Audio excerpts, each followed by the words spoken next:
আজকের ভিডিওতে দেখাবো যে আমাদের আইআর রিমোটটিকে কীভাবে একটা আপনার নন ব্র্যান্ডের যেগুলো আসলে এই অ্যাপসের যে আইটেমগুলো না পাওয়া যাবে সেই ধরনের এসিকে কীভাবে কন্ট্রোল করা যায়। তো আইআর রিমোটে যেটা দেখা যায় যে অনেক সময় অনেক এসিকে ডিটেক্ট করে না, অটোমেটিক মডেল হিসেবেও পাওয়া যায় না, বা রিমোট স্ক্যান করেও পাওয়া যায় না। ঠিক আছে, যদি রিমোট স্ক্যান করেও ওই পাওয়া না যায়, সেক্ষেত্রে সেই এসিগুলোকে বা সেই ডিভাইসগুলোকে কীভাবে আমরা কন্ট্রোল করব, সেটা এসি হোক বা টিভি হোক বা আপনার স্পিকার হোক, যেটাই হোক না কেন, সেটাকে কিভাবে কন্ট্রোল করব সেটা আসলে আজকে ভিডিওতে দেখাবো।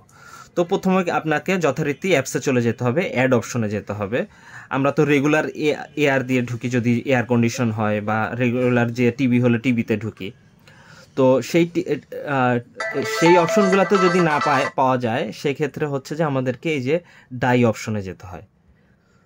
তো ডাই অপশনে গেলে কি হবে, ডাই অপশনে গিয়ে যদি আমি রেগুলার এয়ার কন্ডিশনে ঢুকি, সেক্ষেত্রে আমি রিমোট স্ক্যানের অপশন পাই।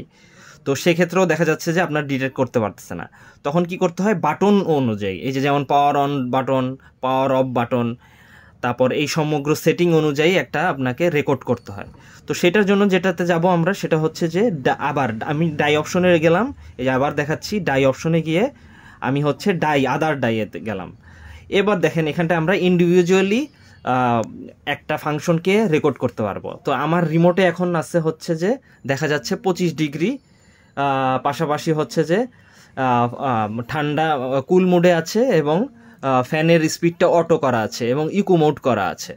তো আমাদের রিসেন্টলি যেটা পেয়েছি যে অল্টনের মডেলগুলোকে সরাসরি এটা ডিটেক্ট করতে পারে না, পাশাপাশি রিমোটগুলোকেও স্ক্যান করে পায় না। তো তার মানে কি, এদের ইন্ডিভিজুয়াল ফাংশনটাকে রেকর্ড করা যাবে। তার মানে এটা হচ্ছে যে এখন কুল আছে, এবং 25 ডিগ্রি ফ্যান অটো এবং ইকো, মানে এই পুরো ফাংশনটাকে আমরা আসলে এখন কি করব, আমরা এটাকে হচ্ছে যে রেকর্ড করব। রেকর্ড করার জন্য প্রথমে অন হিসাবে রেকর্ড করব, ঠিক আছে। তো অন হিসাবে রেকর্ড করতে গেলে কি করতে হবে, তো আমি প্রথমে আগে রিমোটটাকে সেটিংটা আমি ঠিক করে নিব। সেটিংটা ঠিক করার পর আমি রিমোটটাকে একটু অফ করে নিব, ঠিক আছে। অফ করা অবস্থায় এখন আমি কি করব, এই যেখানটায় অ্যাড বাটনে প্রেস করব। রিমোটটা এখন আমার অফ আছে, তার মানে আমার অন ফাংশনটাকে এটা রেকর্ড হবে। তো আমি যখন এটা ক্লিক করব, তখন আমার অন ফাংশনটা কিন্তু ও স্ক্যান করে নিল। আমি নাম দিলাম 125 দিয়ে নাম দিলাম। আচ্ছা, তার মানে এটা অন হবে 25 ডিগ্রিতে, ঠিক আছে। আবার আমি এখন যেহেতু রিমোটটা অন আছে, অন অবস্থায় আছে দেখা যাচ্ছে, তো আমি এবার অফটাকে রেকর্ড করব। তো আমি আবার প্লাস বাটনে ক্লিক করলাম, তারপর হচ্ছে আবার রিমোটটাকে এটার দিকে আমি তাক করলাম, ঠিক আছে। তো এখন আমার এইটাও রেকর্ড হয়ে গেল। তো আমি এটাকে নাম দিব অফ, ঠিক আছে। তো আপনি আপনার পছন্দ মতো নাম দিতে পারেন।